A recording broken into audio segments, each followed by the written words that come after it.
বাবা বাবা, আমি তোমার বাবা না। আরে এই জিঙ্গু কোথায় গেল? জিঙ্গু তুমি এখানে কি করছো? সরি, ও এখনো ছোট তো এই জন্য বুঝতে পারিনি। জিঙ্গু তোমার ভুল হয়েছে, এটা তোমার বাবা না। জিঙ্গু, তোমার বয়স কত? আমার বয়স 4 বছর। ছাড়ো আমার বাবুকে, চলো বাবা আমরা আইসক্রিম খাবো। 4 বছর আগে আমাদের ব্রেকআপ হয়ে গেছিল। কি ভাবছেন স্যার, এটা আপনারই ছেলে?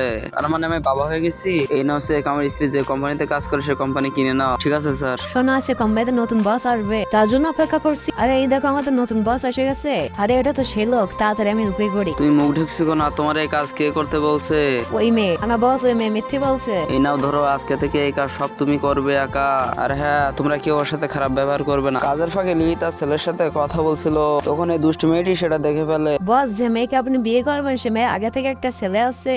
এইসব ধোঁকাবাজ মেয়েকে কোম্পানি থেকে বের করে দেওয়া উচিত। কোম্পানি থেকে ওকে না, তোমাকে বের করে দিব। আর হ্যাঁ জিঙ্গু, আমার আর লিলির সন্তান। যদি ভিডিওটা ভালো লাগে তাহলে একটা লাইক, একটা সাবস্ক্রাইব করে দাও প্লিজ।